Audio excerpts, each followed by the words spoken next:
Differentiation of composite functions using the chain rule. Let's start by looking at composite functions. F of x equals x squared, g of x equals 2x plus 1. So I'm going to take x as my input. That goes into function g first. So I've got this function machine representation of what's going on here. So if x goes into function g, which is 2x plus 1, the output will be 2x plus 1. That output now becomes the input to function f. So wherever you see x in function f, you have to replace that with its input, which is 2x plus 1. So I need to replace the x here with 2x plus 1 in brackets and then square that result. So I get this. And this output here is a composite function. It's made up of functions g and f, and it's written like this, and there's an order to this. So that's the input. It goes into function g first, so we start on the right hand side and work our way to the left. So x goes into function g. What comes out from function g here then feeds into function f, and this is our composite function, and we're going to learn how to differentiate composite functions using the chain rule for differentiation. Now, here is one representation of the chain rule, and we have two derivatives here, dy by du and du by dx. They're multiplied together to give dy by dx, and it would appear as though you can do this and then you've got dy by dx here. A very useful result for the chain rule is this formula, and we'll see how to apply this in the examples.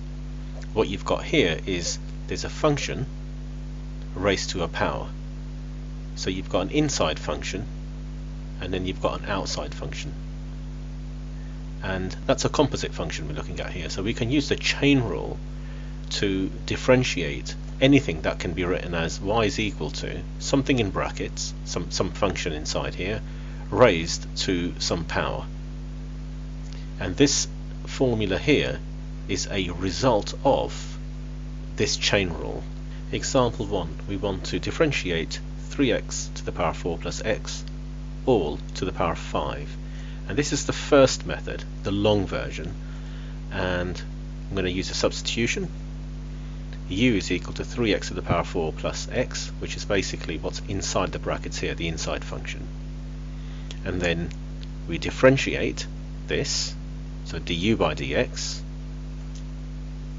So now I can replace the highlighted part here with u. So it becomes u to the power of 5. Y is equal to u to the power of 5. That's y as a function of u, so dy by du will give us this derivative. So now we have two derivatives. Now we have du by dx here. We've got dy by du here. What we're looking for is dy by dx, because this original function is y in terms of x. When you differentiate this, you're looking for dy by dx. So I need to chain these derivatives together using the chain rule to get something sensible that I can substitute these components into and then work out dy by dx. Okay, so what I'm looking for goes here, dy by dx, and it's equal to the product of these two derivatives. And to check if this has been set up properly, it looks as though the du's cancel to leave dy by dx, which is what you have on the left hand side. So I've set up the chain rule correctly. Okay, now dy by du is here. So I'm going to replace this derivative with 5u to the power of 4, like this. And du by dx from here is 12x cubed plus 1. So I can put that in here. So now we've got something that appears to give us dy by dx. But it should just be in terms of x. I need to undo the substitution, so we need to get rid of the u from here. U is equal to 3x to the power of 4 plus x. So there's the u, and here it is here. So now I have my derivative dy by dx in terms of just x. Okay, part B, method 2, using a special formula which allows us to differentiate a composite function where you have something of the form y is equal to, then you've got an inside function inside the brackets, and then you've got a power on the outside. So anything of this form, so a function of x there, all in brackets, raised to a power, this is essentially a composite function, and it looks like this. I've got my brackets, I'm going to put a function, some function of x inside, which in this case is 3x to the power 4 plus x, and n, my power on the outside, is 5. And this is a result of the chain rule, so we just have to follow what the formula is telling us. Okay, so I'm going to build up my derivative slowly. So to begin with, f of x, what's inside the brackets, is this, 3x to the power 4 plus x, which is right here in my derivative. So I need to copy that part. So I have 3x to the power 4 plus x, I should put that one in brackets. That's this part done. And I've got square brackets there, I've just used rounded brackets on here. Now, my power is n minus 1, 5 minus 1. There. So I've done this part as well now. So that's given me n to n minus 1, 5 to the power 4. Okay. I've got n at the front, so I need to copy the original power to the front like this, and then finally I need to do this part, f dash x. It's saying take what was inside the brackets originally, this part in green, and differentiate it. So if I differentiate the part in green, I will get 12 x to the power of 3 from this term, and from the plus x I will get a plus 1 when I differentiate. And these are multiplied, so we're multiplying these together. And that's the derivative. And this is a lot quicker than using the first method and going through all this with substitutions and the long version of the chain rule. Okay, I'm going to repeat that again, but without writing the formula down this time.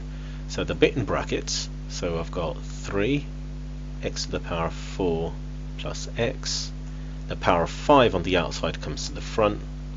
You reduce that power by 1 there, and then you take what's inside your brackets and you differentiate it, so 12x cubed plus 1, and you're done. Example 2, sine cubed x. Now this is also a composite function. It can be rewritten in this form if it helps. So we can see a function inside the brackets raised to a power, so that's a function inside a function, composite function. So when we differentiate using this rule, so we start off with what's inside the brackets, so we've got sine x. Now the power on the outside comes to the front, reduce that power by 1, and then you differentiate what you see inside the brackets. We need to differentiate sine x, and we can use this convenient diagram. So that's positive sine x, so we're starting here, differentiate, going clockwise, it will give us cosine, so the derivative of sine x is cos x. And that's all done. That's basically what the formula is telling you, but it's a lot easier when you do this without using this formula, writing it down and trying to follow all these bits. This looks a little bit confusing. That's a lot quicker. And we don't really need the brackets and the power on the outside. Our usual notation is to put powers here, so 3 sine squared x cos x. Okay, in this example we're going to look at where this formula comes from. It's not a proof that you need to know, but it might be useful if you've seen it. So y is equal to, and I've got some function of x, it could be anything to do with x, in brackets, raised to a power. I'm going to use a substitution for what I've got inside the brackets there, like this. U is equal to f of x. So du by dx will be f dash x, we're just differentiating both sides. So then I can rewrite this as y is equal to u to the power of n, like this. And if we differentiate, the power comes to the front, so we've got dy by du is equal to n, u to the power of n minus 1, like this. Okay, so we're looking for dy by dx. When we differentiate this is y as a function of x. We're looking for dy by dx. So we've got this derivative, du by dx, we've got dy by du, and the third derivative will be dy by dx, and we put all of those into the chain rule, like this, substitute in. So dy by du is n times u to the power of n minus 1, here it is, and du by dx is here, so that's f dash x, that goes in here, like so. Now we can get rid of the u because u is equal to f of x, so I've replaced the u with f of x. The rest of the structure stays the same. So what we have here is the formula, this. In a previous video we looked at differentiating sine f of x and we came up with this formula. Now we're going to look at the proof as to where this formula comes from, and it's just using the chain rule, because what we see here, we've got sine and we've got some function f of x. This is a composite function. So we start off with y equals sine f of x. We're going to use a substitution for f of x. So u equals f of x, differentiate both sides, du by dx is equal to f dash x. So now y is equal to sine u, because the f of x we're going to replace with u, so we've got this. If we differentiate, dy by du will give us cos u. So now we have 1, 2, and the third derivative will be dy by dx from the chain rule, and dy by du is cos u, there it is, and du by dx is f dash x, there it is, and I know that u is equal to f of x, and I need to undo my substitution, so I'm getting rid of the u and replacing it with f of x. And this is the formula that we've used. So if you differentiate sine f of x, you get f dash x times cos f of x. Now for practice, from the textbook, you can use method 1 for these problems, and then use any method you like for these problems. And there's a little summary here of the various formulae that we've used so far, and the chain rule, and some results of the chain rule.